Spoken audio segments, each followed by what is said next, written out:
Hello everybody, welcome to my YouTube channel Sandip Chandra SBHS। বহু প্রতীক্ষিত অন্নপূর্ণা যোজনার ফর্ম প্রকাশিত হয়েছে। আগে যেটা শোনা গেছিল, যারাই লক্ষ্মীর ভাণ্ডার পেতেন তারাই অন্নপূর্ণা যোজনায় ট্রান্সফর্মড হয়ে যাবেন, কিন্তু তার মধ্যে একটু জায়গা ফাঁক থেকে গেছে, যেখানে যেটা তথ্য দিয়ে সরকারি তরফে জানানো হয়েছে যে অনেক এরকম ফর্ম ছিল বা অনেক এরকম উপভোক্তা ছিলেন যারা কিন্তু সঠিক নয়। তো তাদের জন্যে একটি ফর্ম প্রকাশিত হয়েছে, যেটা সকলকেই ফিল আপ করতে হবে। সকল উপভোক্তা মহিলাদের যারা আগ্রহী তাদের ফিল আপ করতে হবে, যেখানে যা তথ্যগুলো চাওয়া হয়েছে সেই তথ্যগুলোকে দিতে হবে যদি অন্নপূর্ণা যোজনায় আপনাকে ডাইরেক্ট বেনিফিশিয়ারি ট্রান্সফারের মাধ্যমে আপনি টাকা পেতে চান। তবে 90 দিন পর্যন্ত আপনি এটাকে হোল্ডে রাখতে পারবেন। 90 দিনের মধ্যে আপনি যখনই ফিল আপ করে দেবেন তখনই কিন্তু আপনি এইটার টাকা পেতে শুরু করবেন। তার আগে পর্যন্ত আপনি লক্ষ্মীর ভাণ্ডারের যে 1500 টাকা সেটা আপনি পেতে থাকবেন। যবে আপনি অন্নপূর্ণা যোজনায় আপনার এন্ট্রি হয়ে যাবে, এনরোলমেন্ট কমপ্লিট হয়ে যাবে, আপনি তারপর থেকেই 3000 টাকা পাবেন। তো এখানে যে ফর্মে যে জিনিসগুলো বলেছে, যদিও বাংলাতেই আছে, তা সত্ত্বেও আমি একটু আপনাদের সামনে দেখানোর চেষ্টা করছি। দেখুন, অন্নপূর্ণা যোজনা পারিবারিক তথ্য সংগ্রহের ফর্ম। প্রায় 12টা পাতা আছে এই ফর্মে, যদিও একটু বড় বড় করে আছে, তবু প্রচুর তথ্য এখানে চাওয়া হয়েছে। এই ভিডিওর মধ্যে দিয়ে সেই তথ্যগুলো কোথায় কি দিতে হবে সেগুলো আপনাদের বলার চেষ্টা করছি। তাই যারা চ্যানেলে নতুন এসেছেন তাদেরকে বলবো চ্যানেলটিকে অবশ্যই সাবস্ক্রাইব করে রাখুন, যাতে পরবর্তীকালে এই ধরনের ভিডিওর লিঙ্ক আপনারা তাড়াতাড়ি পেতে পারেন। প্রতিটি বিভাগে স্পষ্ট ক্ষেত্র টিক বা চেক বক্স, টিক দেয়া বা চেক বক্সের, যদি অনলাইন হয়, যেহেতু অনলাইন এবং অফলাইন ফর্ম আছে, তো দুই ক্ষেত্রেই ব্যবস্থা থাকবে। টিক বা চেক বক্সের বিকল্প এবং নির্দেশাবলী রয়েছে। প্রতিটি চেক বক্স ও ক্ষেত্র পরিষ্কারভাবে চিহ্নিত করা রয়েছে। আবেদনকারী এবং যাচাইকারী কর্মকর্তাদের জন্য প্রয়োজনীয় নির্দেশাবলী প্রদান করা হয়েছে। তিনটে ক্ষেত্র আছে, তিনটে কলাম আছে। একটা হচ্ছে বিভাগ বা ক্ষেত্র, 2 নম্বরে আছে বিকল্প বা ইনপুট, আর 3 নম্বরে আছে নির্দেশনা। কয়ে বলা আছে পারিবারিক পরিচয়, 1 নম্বরে হচ্ছে পরিবারের প্রধানের নাম, HOF, head of the family. Head of the family, যদি কোনো মহিলা তার অবিবাহিত থাকেন, তার হেড অফ দ্য ফ্যামিলি তার বাবা হবে। যদি বিবাহিত থাকেন তাহলে তার স্বামী, বা যদি জয়েন্ট ফ্যামিলি হয় শ্বশুরমশাই হবেন। যদি তিনি বিবাহ বিচ্ছিন্ন বা এরকম ধরনের কিছু হন, বা স্বামীর পরিবার বা স্বামীর নাম না রাখতে চান, সেক্ষেত্রে তিনি যদি পরিবারের মুখ হন তাহলে তিনিই হবেন পরিবারের হেড। পুরো নাম লিখতে হবে, আধার কার্ড বা সরকারি পরিচয়পত্র অনুযায়ী যে নাম আছে সেটা লিখতে হবে। জন্ম তারিখ দিতে হবে, দিন মাস বছরে। পরিবারের প্রধানের লিঙ্গ, HOF এর লিঙ্গ পুরুষ বা মহিলা বা অন্যান্য, যেটা সঠিক সেটাই টিক দেবেন। পরিবারের প্রধানের আধার নাম্বার, এখানে আধার নাম্বার লিখবেন। ডিজিটাল রেশন কার্ডের পারিবারিক আইডি যদি থাকে, যদি পারিবারিক আইডি থাকে তাহলে ভালো, থাকলে লিখবেন। পরিবারের সদস্য সংখ্যা, যতজন সদস্য আছে লিখবেন। যদি এরকম হয় সিঙ্গেল ওম্যান হন তাহলে আপনিই একমাত্র সদস্য, 1 লিখবেন। ঠিকানা, আপনার যে স্থায়ী ঠিকানা আছে সেটা লিখবেন। যোগাযোগের নাম্বার, বিশেষত পরিবারের প্রধানের আধার নাম্বার সংযুক্ত মোবাইল নাম্বার, যদি সেরকম কেউ থাকে ভালো, আর যদি আপনি একা থাকেন তাহলে আপনার নিজের মোবাইল নাম্বারটাই দেবেন, যেটা ব্যাংকের সঙ্গে আপনার ডিবিটি লিঙ্ক করানো আছে। তারপরে আছে নাম, বয়স, জন্ম তারিখ, লিঙ্গ, পরিবারের প্রধানের সঙ্গে সম্পর্ক, আধার নাম পরিবারের সকল সদস্যের। এখানে বলা হয়েছে বাধ্যতামূলক, মানে সকল সদস্যের নাম, বয়স, জন্ম তারিখ, লিঙ্গ, পরিবারের প্রধানের সঙ্গে সম্পর্ক এবং আধার নাম দিতে হবে। 5 বছরের কম হলে NA চিহ্নিত করুন। অনলাইন আধার যাচাইকরণ করা থাকতে হবে বা ওরা চেক করবে। এবারে সদস্য, যতজন সদস্যকে আপনি ওপরে দেখিয়েছেন সেই ততজন সদস্যেরই কিন্তু নাম, বয়স, জন্ম তারিখ, লিঙ্গ, পরিবারের প্রধানের সঙ্গে সম্পর্ক এবং তার আধার নাম্বার দিতে হবে। যদি আপনি একাই মহিলা হন বা আপনি যদি সিঙ্গেল পার্সন হন, আপনার যদি অন্য পরিবারের সঙ্গে কোনো লিঙ্ক না থাকে, সেক্ষেত্রে একটাই ফিল আপ হবে, যেখানে আপনার নাম, বয়স, জন্ম তারিখ, লিঙ্গ, পরিবারের প্রধানের সঙ্গে সম্পর্ক আপনি নিজেই, এবং আধার নাম্বারটা দিয়ে দিলেই আপনার হয়ে যাবে। আর বাকি যদি আপনি পরিবারের সকলকে দেখাতে চান তাহলে এই ক্ষেত্রে কিন্তু সকল সদস্যের যারা যারা যতজনের নাম যতজনের সংখ্যা এখানে আপনি দিয়েছেন সেই সংখ্যাগুলো আপনাকে লিখতে হবে, এবং তাদের নাম, বয়স, জন্ম তারিখ, লিঙ্গ, পরিবারের প্রধানের সঙ্গে সম্পর্ক।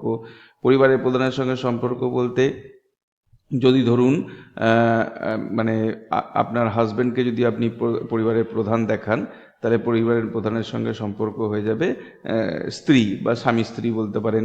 বা যদি এখানে আপনি দেখান আপনার সন্তানকে, তাহলে এইখানে আপনি দেখাতে পারবেন পিতা পুত্র, বা শুধু পুত্র যদি লেখেন তাহলেও হবে। মানে পরিবারের প্রধানটাকে মেন ধরে তার সঙ্গে কি সম্পর্ক আসছে সেইটাকে শুধু লিখতে হবে।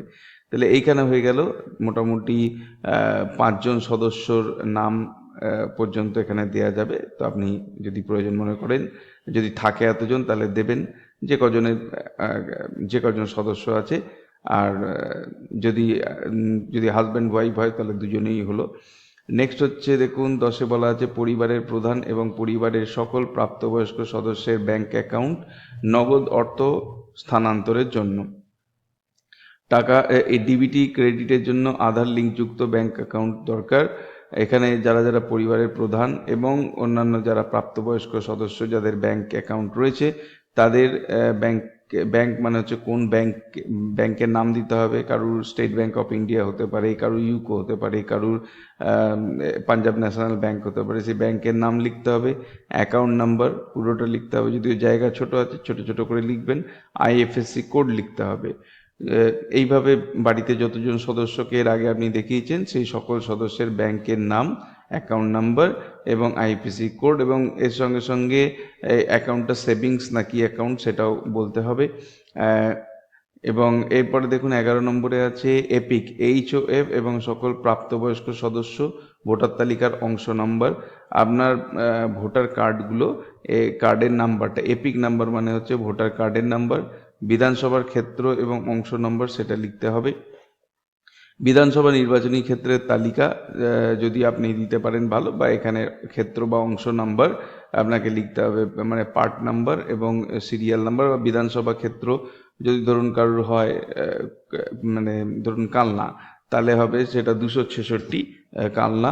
আর অংশ নম্বর সেখানে যত নম্বর পার্টে পড়ছে সেটা দেবেন, আর এপিক নাম্বারটা দেবেন। বাকি সবারই ক্ষেত্রে তাই, সদস্য 1-এরও তাই, এপিক নাম্বার, বিধানসভা ক্ষেত্র এবং অংশ নাম্বার এরকম করে সকলের ক্ষেত্রে দিতে হবে। নেক্সট হচ্ছে কোন বিভাগ, কোন ক্যাটাগরিতে আপনি পড়ছেন। অসংরক্ষিত যদি হন তাহলে ইউআর, আর সংরক্ষিত এবং আর্থিকভাবে দুর্বল, অসংরক্ষিত কিন্তু আর্থিকভাবে দুর্বল মানে হচ্ছে আনরিজার্ভ, কিন্তু মানে ইডাব্লিউএস ক্যাটাগরিতে পড়ছেন, মানে ইকোনমিক্যালি উইকার সেকশনে। সেক্ষেত্রে আপনাকে প্রযোজ্য জাতিগত শংসাপত্র, আর্থিকভাবে দুর্বল শ্রেণী, ইডাব্লিউএস শংসাপত্র, ক্রিমি লেয়ার শংসাপত্র ইত্যাদি দিতে হবে। ক্রিমি লেয়ার মানে হচ্ছে যারা হয়তো সংরক্ষিত ক্যাটাগরিতে পড়ছে, যেরকম তপশিলি জাতি, তপশিলি উপজাতি, অন্যান্য অনগ্রসর শ্রেণী বা ওবিসি, বিশেষ ঝুঁকিপূর্ণ বা জনজাতি গোষ্ঠী, পিভিটিজি এবং অন্যান্য।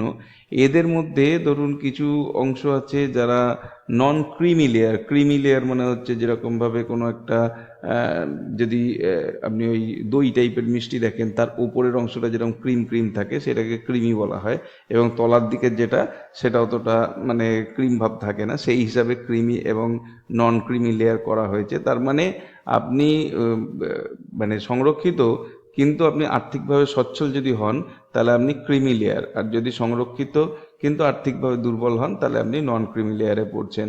তো যদি আপনি ক্রিমি লেয়ারে পড়েন তাহলে আপনাকে কিন্তু সেই সার্টিফিকেট দিতে হবে। রেশন কার্ড বা খাদ্যে ভর্তুকি, আপনি কি ডিজিটাল, আপনার কি ডিজিটাল রেশন কার্ড আছে? যদি হ্যাঁ হয় হ্যাঁ লিখবেন, না হলে না। যদি হ্যাঁ হয় তাহলে কার্ডের ধরন এবং নম্বর আপনাকে উল্লেখ করতে হবে। কার্ডের ধরন AAY, PHH, SPHH, RKSY এগুলো আছে।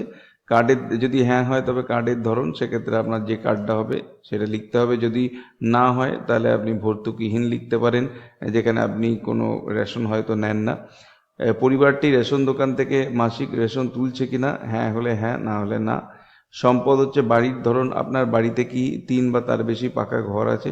মানে পাকা ঘর মানে এখানে বলা আছে বসার ঘর ও শোবার ঘর মিলিয়ে 3 বা তার বেশি সিমেন্টের দেওয়াল বা ছাদযুক্ত। যদি হয় তাহলে আপনাকে হ্যাঁ লিখতে হবে, যদি না হয় তাহলে না লিখতে হবে। জমির মালিকানা, জমির মালিকানা যদি থাকে তাহলে হ্যাঁ হবে, নাহলে না হবে। সেক্ষেত্রে কি কি লাগবে, যে রেজিস্ট্রেশন নথি, মিউটেশনের কপি এবং আর ও আর মানে পর্চা, হালনাগাদের তারিখ সহ সর্বশেষ জমির রেকর্ডের কপি সব দিতে হবে যদি জমি থাকে। যদি না থাকে তা না হয়ে যাবে। পরিবারের সকল সদস্যের মোট জমির পরিমাণ, কত শতক জমি রয়েছে এটা লিখতে হবে। রেজিস্ট্রেশন নথি, সর্বশেষ আর জমির নথি মানে পর্চা দিতে হবে। যানবাহন, আপনি বা পরিবারের কোনো সদস্য কি অবাণিজ্যিক মানে হচ্ছে প্রাইভেট মোটর চালিত 4 চাকার গাড়ি আছে? 4 চাকার গাড়ি যদি থাকে তাহলে হ্যাঁ হবে। এই 4 চাকার মধ্যে গাড়ি, জিপ, ট্রাক্টর অন্তর্ভুক্ত করুন।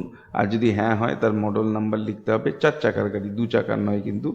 তারপরে বলা আছে পারিবারিক সদস্যদের স্বাস্থ্য বীমা যদি থাকে, না থাকে তাহলে না লিখবেন। আর যদি হ্যাঁ হয় তাহলে সরকারি বা বেসরকারি বিমার অঙ্ক এবং প্রিমিয়ামের বিবরণ লিখতে হবে। সেটা সরকারি না বেসরকারি বিমা সংস্থা, তাতে কত অ্যামাউন্টের মানে সাম অ্যাসিওর কত আছে এবং কত টাকা আপনি বছরে প্রিমিয়াম দেন লিখতে হবে।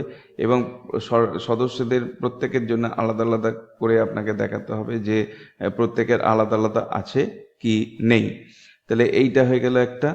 আর এরপরে যেটা আছে সেটা হচ্ছে কোনো সদস্য কি আয় বা পেশায়, কোনো সদস্য কি আয়কর বা পেশাগত কর প্রদান করেন, মানে ইনকাম ট্যাক্স দেন কিনা। যদি ইয়েস হয় তাহলে হ্যাঁ, যদি নো হয় তাহলে না। যদি হ্যাঁ হয় তাহলে তার নাম, প্যান নাম্বার, আয়কর হলে অবশ্যই পেশা উল্লেখ করতে হবে, মানে তার নাম এবং প্যান নাম্বার দিতে হবে আর কোন পেশার সঙ্গে তিনি যুক্ত সেটা লিখতে হবে। পরিবারের সদস্যদের প্যান কার্ড, যাদের প্যান কার্ড আছে দিতে হবে। যদি হ্যাঁ হয় তাহলে নাম উল্লেখ করে, মানে যার যার প্যান কার্ড আছে তাদের নাম উল্লেখ করতে হবে এবং প্যান নাম্বার দিতে থাকতে হবে। এরপরে হচ্ছে কর্মসংস্থানের ধরন, মানে পরিবারের সবচেয়ে উপযুক্ত ঘরে টিক দিন। বলছে যে সরকারি ক্ষেত্র, বেসরকারি ক্ষেত্রে বেতনভুক্ত মানে আপনি কোন ক্যাটাগরির মধ্যে পড়ছেন। সংগঠিত ক্ষেত্রে স্বনিযুক্ত, উদ্যোক্তা, ব্যবসায়ী, মালিক, আংশিক সময়ের কর্মরত, পার্ট টাইম। অসংগঠিত ক্ষেত্রে স্বনিযুক্ত, কারিগরি, শিল্পী, শিক্ষক, কৃষক ইত্যাদি, গৃহিণী, বেকার, অন্যান্য। আপনি এর মধ্যে কোন ক্যাটাগরিতে পড়ছেন সেইটার পাশে টিক দিতে হবে। পরিবারের শিক্ষিত প্রাপ্তবয়স্ক সদস্যদের সংখ্যা এবং পরিবারের অশিক্ষিত প্রাপ্তবয়স্কদের সংখ্যা, কতজন শিক্ষিত প্রাপ্তবয়স্ক আছে, কতজন অশিক্ষিত আছে, যত সংখ্যা আপনি উপরে দেখিয়েছেন তার মধ্যে হতে হবে। পরিবারের সকল শিক্ষিত প্রাপ্তবয়স্ক সদস্যের সর্বোচ্চ শিক্ষাগত যোগ্যতা প্রদান করতে হবে, মানে পরিবারের যারা আছে তাদের মধ্যে যে সব থেকে বেশি শিক্ষিত, কেউ হয়তো গ্র্যাজুয়েশন করেছে বাকিরা করেনি, তাহলে গ্র্যাজুয়েশনটাই সর্বোচ্চ শিক্ষিত ধরতে হবে, সেইটাই লিখতে হবে এখানে। কোনো সদস্য কি সরকারি কর্মচারী, রাজ্য, কেন্দ্রীয়, রাষ্ট্রীয় সংস্থা, পিএসইউ, সংবিধিবদ্ধ বা স্ট্যাটিউটরি বা সহায়তাপ্রাপ্ত? যদি হ্যাঁ হয় তাহলে হ্যাঁ লিখবেন, না হলে না লিখবেন। যদি হ্যাঁ হয় তবে সংক্রান্ত শংসাপত্র প্রদান করতে, মানে তার যে পে স্কেল সার্টিফিকেট সেটা দিতে হবে। আর কোনো সদস্য কি কোনো সাংবিধানিক পদ, মন্ত্রী, সাংসদ, বিধায়ক, পৌর স্থানীয় সংস্থা এবং পঞ্চায়েত সংস্থার প্রাক্তন বা বর্তমান ধারক? প্রাক্তন বা বর্তমান মানে আগে ছিলেন বা এখন, শুধু আগে ছিলেন এখন নেই, তাহলেও কিন্তু দিতে হবে হ্যাঁ বা না। প্রয়োজনীয় সহায়ক নথি থাকলে জমা দিন বা স্বঘোষণা করুন। কোনো সদস্য কি সরকারি পেনশনভোগী? যদি হ্যাঁ হয় হ্যাঁ লিখবেন, না হলে না লিখবেন। যদি হ্যাঁ হয় তাহলে পেনশন স্লিপ সংযুক্ত করতে হবে।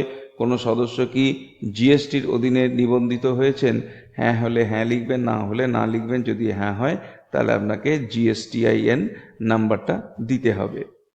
এরপরে যেটা রয়েছে পরিবারের মোট বার্ষিক আয় টাকায়, যদি কোনো নির্দিষ্ট ইনকাম থাকে তাহলে হ্যাঁতে টিক দিতে হবে।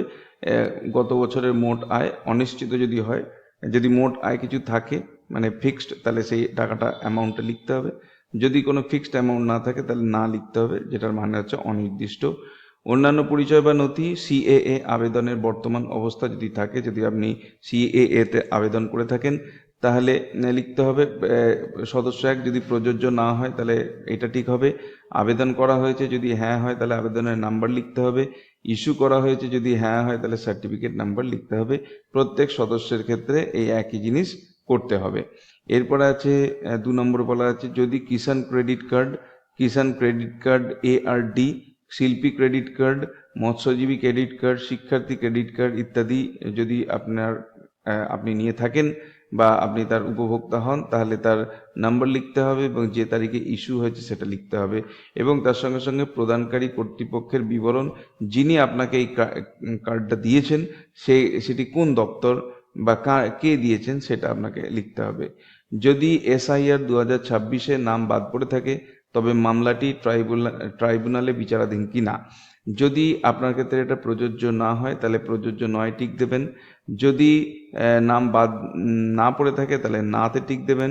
আর যদি নাম বাদ পড়ে থাকে তাহলে হ্যাঁতে টিক দেবেন। যদি হ্যাঁ হয় তবে মামলার বিবরণ, অর্থাৎ মামলায় কি অবস্থায় আছে সেটা আপনাকে লিখতে হবে শর্ট নোটে। এটা প্রত্যেক সদস্যদের জন্য একইভাবে করতে হবে। পরেরটা হচ্ছে সামাজিক মর্যাদা এবং নির্ভরশীল ব্যক্তিগণ। বিদ্যালয়ে অধ্যয়নরত পরিবারের সকল শিশুর বিবরণ। বিদ্যালয়ের ধরনের ড্রপডাউন অন্যান্য নির্বাচন করলে অনুগ্রহ করে বিস্তারিত উল্লেখ করুন, যেমন ওপেন স্কুলিং, হোম স্কুলিং ইত্যাদি। মানে কয়েকটা জায়গা দেওয়া আছে, যেমন হচ্ছে শিশুর নাম, তার শ্রেণী, শ্রেণী মানে কোন ক্লাস, বিদ্যালয়ের নাম লিখতে হবে, বিদ্যালয়ের ধরন কি, ধরনের মধ্যে হচ্ছে সরকারি না সরকারি সাহায্য প্রাপ্ত না স্পন্সর্ড বিদ্যালয়, এগুলো হচ্ছে সরকারের দ্বারা নির্ধারিত, এবং তারপরে আছে বেসরকারি বিদ্যালয়, স্বীকৃত মাদ্রাসা, অন্যান্য মাদ্রাসা, এবং অন্যান্য যদি সিলেক্ট করেন তার মধ্যে ওপেন স্কুলিং না হোম স্কুলিং কি আছে স্পেসিফিক দিতে হবে। এইভাবে সকল শিশুর ক্ষেত্রে, যতগুলো শিশু আছে, যদি 3টে অবধি দেওয়া আছে 3জন শিশুর ক্ষেত্রে আপনি এই তথ্য দিতে পারবেন। শিশুদের টিকাকরণ কি হালনাগাদ হয়েছে, মানে যে শিশুদের যে টিকাকরণ, যদি হ্যাঁ হয় তাহলে টিকাকরণ কার্ড আইডি, যদি না হয় তাহলে শেষ টিকা নেওয়ার তারিখ বা টিকা না নেওয়ার কারণ, হয়েছে কি না, এই সমস্ত তথ্য আপনার শিশুর সম্পর্কে এখান থেকে পাওয়া যাবে। অন্যান্য প্রকল্প ও অভিযোগ, আপনি কি ডিবিটি বা পেনশন ইত্যাদির মতো সরকারি প্রকল্পের অধীনে অন্য কোনো সুবিধা পাচ্ছেন? আপনি কি অন্য কোনোভাবে অন্য কোনো জায়গা থেকে কোনো ভাতা বা কোনো পেনশন পাচ্ছেন? যদি হ্যাঁ হয় তাহলে হ্যাঁ লিখবেন, না হলে না লিখবেন। যদি হ্যাঁ হয় তবে প্রকল্পের নাম উল্লেখ করতে হবে, আর স্কিম তালিকার ড্রপডাউন প্রদান করতে হবে। মানে ওই স্কিম তালিকায় একটা পাশে একটা ডাউন অ্যারো থাকবে, সেইখান থেকে আপনি বিভিন্ন স্কিমগুলোর নাম পাবেন, তার মধ্যে একটা সিলেক্ট করতে হবে। বাদ দেওয়া হলে কারণ অফিসার কর্তৃক পূরণীয়, মানে এই যে জিনিসটা দেয়া হয়েছে ফর্মটা, এটা কি গ্রহণযোগ্য না বাদ দিতে হবে। যদি বাদ দেওয়া হয় তাহলে অফিসারকে লিখতে হবে যে কি কারণে এটাকে বাদ দেওয়া হলো। ঘোষণা ও সম্মতি, আমি এই মর্মে ঘোষণা করছি যে উপরে প্রদত্ত সমস্ত তথ্যসমূহ সত্য এবং প্রযোজ্য ক্ষেত্রে সকল সহায়ক নথি প্রদান করেছি। উপরে উল্লিখিত কোনো মানদণ্ড গোপন করিনি।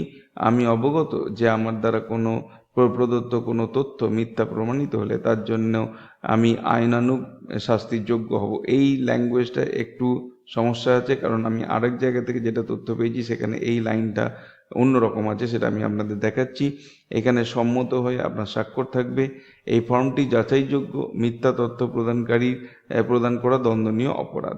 এবার এইটার পরের ক্ষেত্রটা এরকম আছে, দেখুন অনেক ক্ষেত্রে, যে আমি এই মর্মে ঘোষণা করছি যে উপরের প্রদত্ত তথ্য আমার জ্ঞান এবং বিশ্বাস অনুযায়ী সত্য এবং প্রযোজ্য ক্ষেত্রে আমি সকল সহায়ক নথি প্রদান করেছি এবং উপরে উল্লিখিত কোনো মানদণ্ড বাদ দিইনি।